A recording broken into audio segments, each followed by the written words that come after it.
عليكم ورحمة الله وبركاته وبرنامج كيني الصومالي رويال تي في انترناشونال ولقد دعوضوا الدون كنت على ديسا waxaan joognaa magaalada Stockholm waxaan joognaa garoonkii xaafadda Rinkeby waxaa dhinacayga bidix taagan nin aad u culus oo booqasho ku yimid magaalada Stockholm anagoo mar walba Soomaalida uga faa'iideeyay dhinaca media haddaan nahay qof walba oo magac Soomaalida title ku leh magac ku leh inaan ku casino stuudiyaheena ama TV-ga si uga faa'iideystaan Soomaalida meel walba ay joogaan iyo kangeera la jiraba sababtoo ah Royal TV waxaan rabnaa inaan maaragtay dhinaca media maadaama magaalada Stockholm tahay hooyada sportiga qurba joogta ama meel walba adduunka Europe America isugu yimaadaan halkan sanad walba ayay hooyo u tahay marka isla markaana waxa la socda mar walba markii ciyaaraha la qabanayo inay yimaadaan wufuudka kala socota adduunka oo title ku leh ama magac ku leh Soomaalidana wax u qabta marka dhinacayga bidix waxa taagan hadda oo shaashada idinkaga muuqda xubin guddiga fulinta goos ahna gudoomiye ku-xigeenka xiriirka Soomaaliyeed ee kubadda kolayga Cabdicasiis Goodax Barre marka Cabdicasiis ayaan wareys hadda ka qaadaynaa anagoo maanta chance ku helnay haddaan nahay Royal TV asoo booqasho ku joogay magaalada Stockholm Cabdicasiis ku soo dhawow TV-ga Royal International Cabdiqaadir waa mahadsan tahay adiga iyo bahda Royal TV International dhammaantiinba waa idin wada salaamayaa guud ahaan Royal TV iyo maamulkeedaba sida weyn hawsha weyn ee aad ummadda Soomaaliyeed u haysaan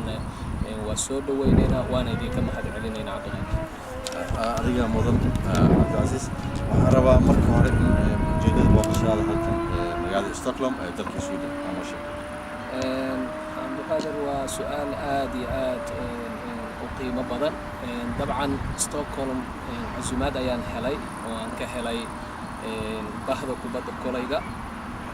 ayaga oo halkan raba in ay ku qabtaan tartankii xagaaga ee kubadda kolayga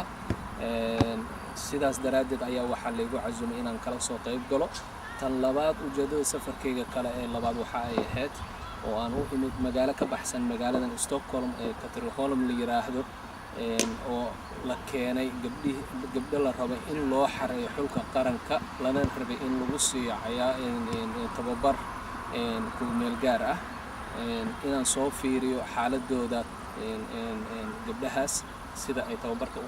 u qaadanayaan conditionkooda qaabka ay awoodooda heerka ay gaarsiisan tahay maamul ahaan si aan biro ugu xisaabtano oo aan u ogaano xiriirka kubadda kolayga faa'iidada ay u keeni karaan iyo dhammaan bulshada guud ahaan Soomaaliyeed aad gabdhaha u soo noqon doona wareysanka oo su'aal baan ka weydiin doona oo ugu sii faahfaahinaysa daawadayaashan dadka naga daawanaya shaashada Royal TV safarkaas Stockholm waa ku wareystay wax qabadka goos iyo xiriirka Soomaaliyeed ee kubadda kolayga asagana noo taabato waa su'aal ayada naftigeeda aad u qiimo badan aad iyo aad u fiican inay dadka wax badan ay ka ogaadaan goos dabcan waa guddiga Olombikada Soomaaliyeed guddiga Olombikada Soomaaliyeed wax qabadkooda waa ballaaran yahay waa wax aan la soo koobi karin dabcan waad aragteen meediyada wax badan waa lagu soo qaatay wax qabad aad u ballaaran ayay wadaan guddiga Olombikada Soomaaliyeed sanadkii saddexaad ayaa hadda u dhamaaday oo muddo sanad ayaa u harsan doorashadii kale ee guddiga Olombikada Soomaaliyeed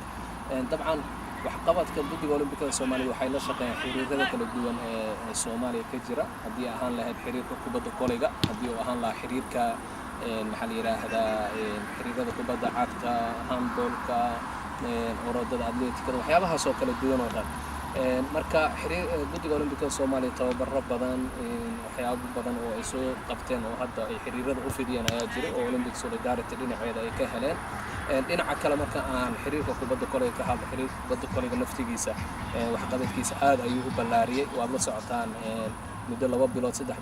bilood ka hor in Helsinki lagu qabtay shirki ugu horeeyay ee dumar Soomaaliyeed oo tiro 20 ka badan ay isugu yimaadeen ayagoo ka hadlaya mustaqbalka iyo horumarka kubadda kolayga Soomaaliyeed oo gabdhahaas oo ahaa gabdhihii xulka qaranka Soomaaliyeed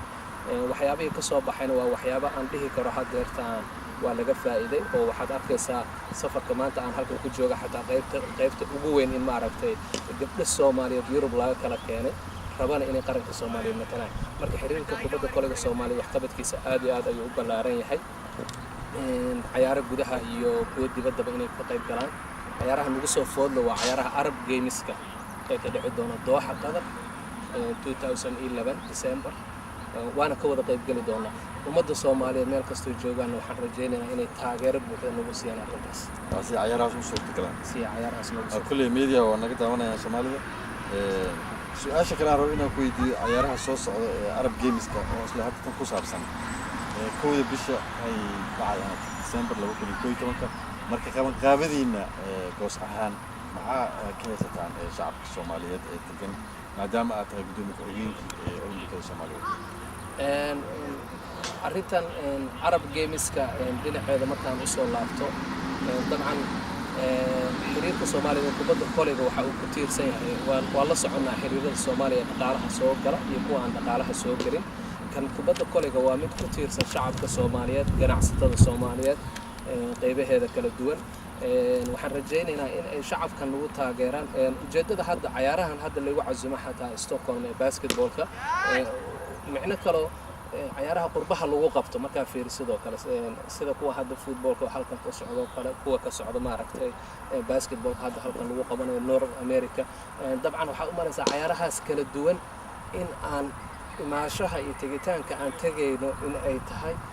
in aan ka helno dhalinyaro Soomaaliyeed ee matali karta xulka qaranka Soomaaliyeed ee kubadda kolayga ama qaybaha kala duwan ee xiriirada kala duwan dabcan dhinaca kale markaa fiirisid waa ku amaanan yihiin dadkan maaragtay qabanqaabadaas iyo waxaas iska marka waa barnaamij aad u weyn